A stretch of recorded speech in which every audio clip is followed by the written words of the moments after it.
Welcome to Suman TV. Right now మనతో పాటు ఉన్నారు హోమియోపతి డాక్టర్ చేతన్ రాజ్ గారు. వారితో మాట్లాడదాం. డాక్టర్ గారు నమస్తే. నమస్తే మేడం. పీజియన్ డ్రాపింగ్స్ వల్ల మనకి చాలా హెల్త్ ఇష్యూస్ వస్తున్నాయి, కొందరు చనిపోతూ ఉన్నారు, శ్వాసకోశానికి సంబంధించిన సమస్యలు కూడా వస్తున్నాయి అంటున్నారు సార్. ఏంటి ఈ పీజియన్స్ వల్ల పర్సన్స్ కి ఎలా ఇంపాక్ట్ అయ్యే ఛాన్సెస్ ఉన్నాయి, ఎలాంటి సమస్యల్ని చూస్తూ ఉంటా, ఆ డీటెయిల్స్ తెలియజేస్తారా సార్? మీరు హైదరాబాద్ లోనే ఉంటుండేనా మేడం చిన్నప్పటి నుంచి? ఎస్ సార్, నేను పుట్టి పెరిగింది హైదరాబాదే కదా. అయితే మీరు ఒకటి చెప్పండి, ఇప్పుడు మీరు చిన్నగా ఉన్నప్పుడు మీరు ఇట్లా ఇంటి బయటికి అడుగు పెట్టినా టెరెస్ మీదకి పోయినా మీకు పక్షులు కనిపిస్తుండే కదా? ఎక్కువగా పీజియన్స్ అండ్ కాకులు, కానీ ఇప్పుడు కనిపించట్లేదు సార్. కాకులు, పీజియన్స్ అయితే కనిపిస్తున్నాయి. స్పారోస్ కూడా కనిపిస్తుండే. యా, కానీ కొంచెం మళ్ళీ సరే కొంచెం కనిపిస్తుండే కదా. ప్యారెట్స్ కూడా కనిపిస్తుండే హైదరాబాద్ లో. ఇప్పుడు ఉన్న పిల్లలకి ఏ పక్షులు కనిపిస్తాయి? పీజియన్స్ కనిపిస్తున్నాయి. పీజియన్స్ ఒకే కనిపిస్తున్నాయి, ఇంకా ఏం కనిపిస్తలేవు. అంటే ఏందంటే సర్వైవల్ ఆఫ్ ఫిట్టెస్ట్ అనేసి అంటారు. అంటే ఏ జంతు ఎక్కువ ఫిట్ ఉంటది అదే ఈ లోకంలో సర్వైవ్ అవుతుంది. ఓకే, మృగం ఉంటది కదా, మృగం అంటే టైగర్ కదా, అవునా కదా? ఒక్క మృగం ఉన్న చోట వేరే మృగం ఉండదు. అది టెరిటరీ డిసైడ్ చేసుకుంటది. అయితే సర్వైవల్ ఆఫ్ ఫిట్టెస్ట్ అంటే ఏంటంటే ఏది ఫిట్ ఉంటది అది బతికి ఉంటది, ఏది ఫిట్ లేదు అది చచ్చిపోతుంది. అది సృష్టిది రూల్ అది. ఇప్పుడు పిల్లలు ఉంటారు, వీక్ గా పుడతారు కదా పిల్లలు, అవి ఫిట్ లేవు కదా, ఏమైపోతుంది టైం తోటి అవి తొందరగా చనిపోవడం అట్లా జరుగుతుంది కదా. అయితే ఆ రూల్ ఎక్కడైనా అప్లై అవుతుంది.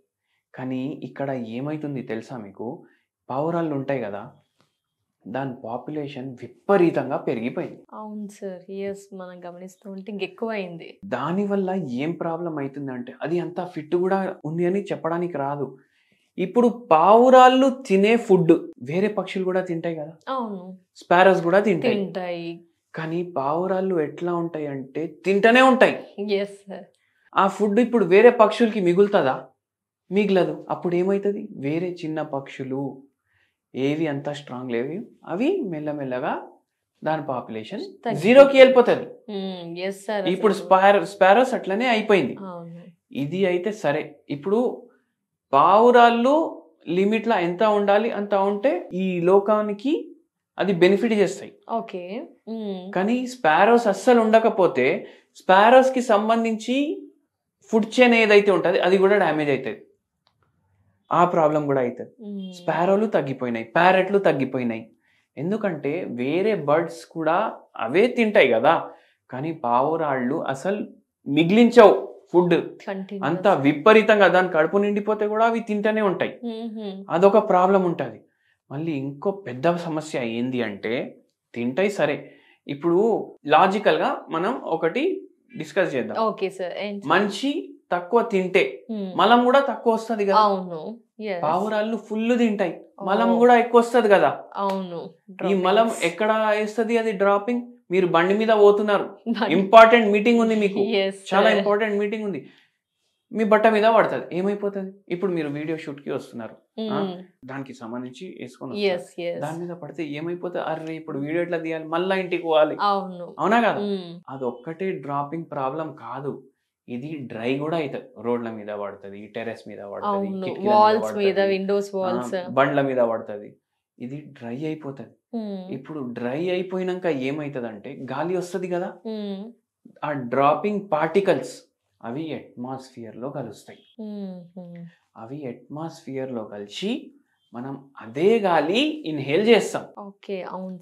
అదే గాలి ఇన్హేల్ చేయడం వల్ల మన ఊపిరితిత్తులు ఉంటాయి కదా, అవి డ్యామేజ్ అవ్వడం జరుగుతుంది. ఊపిరితిత్తులు డ్యామేజ్ అవ్వడం జరుగుతుంది. సరే, డ్యామేజ్ అంటే జలుబు దగ్గు కాదు. ఏం చేస్తాం? రోజు కిటికీ ఓపెన్ చేసి ఇంత ఫుడ్ వేస్తాం పావురాళ్ళకి. అది అదే తిని అదే మలం బయటికి వేస్తుంది. అంటే మీరే పాయిజన్ వేస్తున్నారు ఆ కటోరీలో, పావురాళ్ళకి పాయిజన్ చేసి ఇవ్వు అమ్మా అనేసి చెప్తున్నారు. అది మీరు ఇన్హేల్ చేస్తున్నారు. అది మీరు ఇన్హేల్ చేసేసరికి న్యూమోనైటిస్ అవుతుంది. న్యూమోనైటిస్ అయినా అది కూడా లైఫ్ కి థ్రెటనింగే.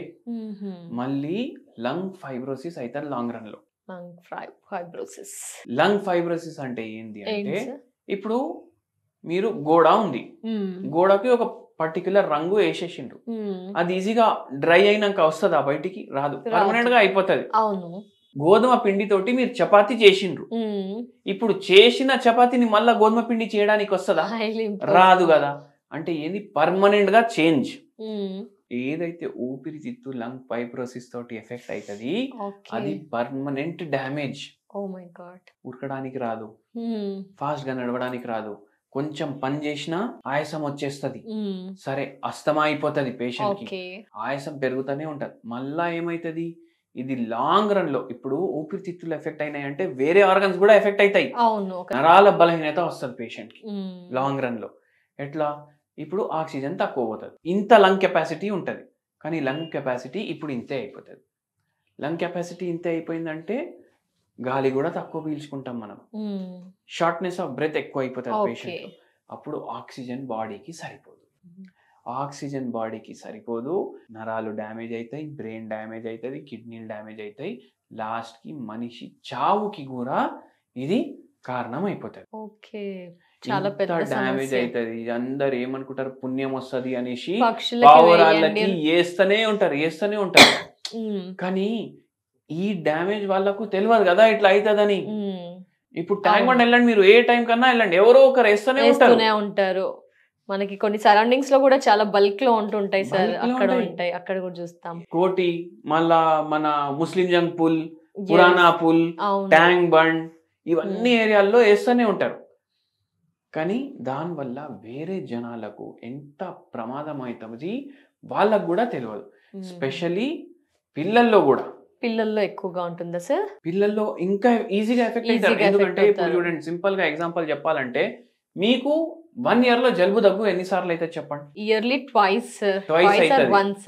మీరు 5 ఏళ్ళు 6 ఏళ్ళు 10 ఏళ్ళు ఉన్నప్పుడు జలుబు దగ్గు ఎన్నిసార్లు అవుతుంది? ఒక 5-6 సార్లు అన్నా అవుతుండే, 10 సార్లు కూడా అవుతుండే.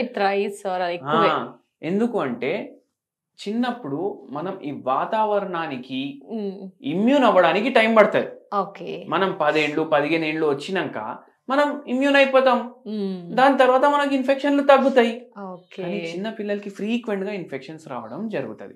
అస్తమా కేసులు అట్లనే పెరుగుతున్నాయి. మన క్లినిక్ లో కూడా ఎంతో మంది వస్తారు, అస్తమా అవుతుంది. ఏంటంటే ఆ రీజన్ మొత్తం కాంక్రీట్, ఒకటి బిల్డింగ్లు, పావురాళ్ళు, ఇంకోటి దాని ఫెదర్లు ఉంటాయి కదా, అవి కూడా పడుతూనే ఉంటాయి. వాటి వల్ల కూడా ఇటువంటి ప్రాబ్లమ్స్, లంగ్స్ కి సంబంధించిన లంగ్లు డ్యామేజ్ అవుతున్నాయి. అందుకే అవి మీరు అసలు ఫీడింగ్ ఆపేసేయండి. జనాలకు వినిపిస్తే ఏమనుకుంటారు, ఎంత నిర్దయగా చెప్తున్నాడు డాక్టర్, ఒక పావురాళ్ళకి తిండి వేయకుండా ఫీడ్ చేస్తూ. కానీ అది నిజం, అది మనం దేనికైనా పోషిస్తున్నాం అనుకోండి, అది మనకు డ్యామేజ్ చేయొద్దు. కుక్కకి పోషిస్తే అది మనకు సంపదు, పాముకి పోషిస్తే అది మనకు సంపేస్తుంది ఒక రోజు, అవునా కాదా? అయితే ఇది కూడా అట్లాంటిది. ఫీడ్ చేస్తే ఏమైనా ప్రికాషన్స్ తీసుకుంటే, లైక్ ఎప్పటికప్పుడు మెషెస్ డోర్స్ ఉంటాయి, క్లీన్ చేస్తూ ఉంటాం, అలా చేసినా కూడా డెఫినెట్. చూడండి, నేను ఇంకోటి వెరీ ఇంపార్టెంట్ పాయింట్ చెప్తా. ఏదైతే ఇది మలం డ్రై అవుతుంది, ఏదైతే ఈ ఫెదర్లు ఉంటాయి కదా, ఇవి బ్రేక్ అవుతాయి. ఇవి బ్రేక్ అవుతాయి. ఇవి బ్రేక్ అయిపోయి over a period of time ఎట్లా అయిపోతుంది అంటే, దీని సైజ్ చాలా 10 మైక్రాన్స్ కన్నా తక్కువ అయిపోతుంది. PM 2.5 PM 10 అనేసి డ్యామేజింగ్ కెమికల్లు ఉంటాయి, ఆ సైజ్ కి కూడా అయిపోతుంది ఇది. అప్పుడు మెష్ పనికి రాదు, మాస్క్ పనికి రాదు. కొన్నిసార్లు వాటి తరిమినా కూడా వెళ్ళిపోవట్లే కదా సార్, అందుకే ఆ క్వశ్చన్ రైజ్ చేసాం. దానికి ఫీడ్ చేసినా మనకు డ్యామేజ్ అవుతుంది, దానికి ఫీడ్ చేయకపోతే మనకి ఏమైనా డ్యామేజ్ ఉంటుందా? పావురాళ్ళు ఉంటాయి, దాని పాపులేషన్ తగ్గుతుంది. కొన్ని స్టేట్స్ లో, మన దేశంలో కొన్ని స్టేట్స్ లా పావురాళ్ళని వర్మిన్ అనేసి చెప్పిండ్రు. ఇప్పుడు ఈ వర్మిన్ అంటే ఏంటి అంటే, దీని వల్ల మనిషి జాతి ఏదైతే ఉంది దానికి డ్యామేజ్ అవుతుంది.